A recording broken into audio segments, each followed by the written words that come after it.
আপনি পাকিস্তানে এসেছেন কিন্তু পাকিস্তানে খাবার খাবেন না, সেটি কখনো সম্ভব নয়। পাকিস্তানের খাবার সকলে মানুষের মুখে মুখে, যারা আসে তারা পাকিস্তানি খাবার খেয়ে দেখে। এমনকি পাকিস্তানের চাও সারা বিশ্বে প্রশংসিত। চায়ের পাশাপাশি পাকিস্তানের কাবাবের কদর জগৎজোড়া।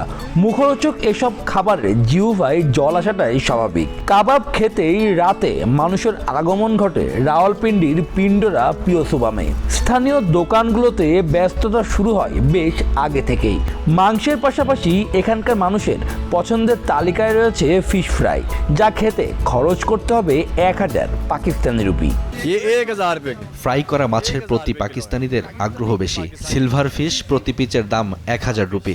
सिल्वर फिश तो अल्हम्दुलिल्लाह बहुत बिकता है जी, बहुत आदमी आता है। অনেক মানুষ এখানে আসে। পেশোয়ারি কাবাব, চাপালি কাবাব এখানকার জনপ্রিয়। বাংলাদেশের মানুষ এখানে এলে আমাদের দোকানে আসে।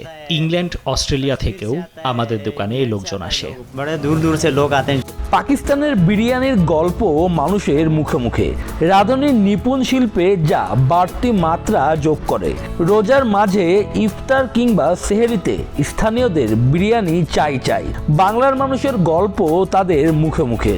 बांग्लादेश के लड़के বাংলাদেশের মানুষ তো আসেই, ভোজন রসিকদের কথা চিন্তা করেই আমরা এটা রান্না করি। রোজায় এর কদর বেশি। बड़ी रेस्पेक्ट के उनको खाते पिलाते हैं। 200-300 মানুষ তো প্রতিদিনই আসে। বিরিয়ানির স্বাদ যেমন তারা নেন, তেমনি কাবাবটাও তাদের পছন্দের তালিকায় রয়েছে। দেশটির স্ট্রিট ফুডও মানুষের পছন্দের তালিকায়। কাবাব, বিরিয়ানি কিংবা ছোলা বাটুরা যেন অমৃতর মতোই চেকে দেখেন দূর দূরান্ত থেকে আসা মানুষ। শুভ দেবনাথ, নিউজ 24, রাওয়ালপিন্ডি, পাকিস্তান।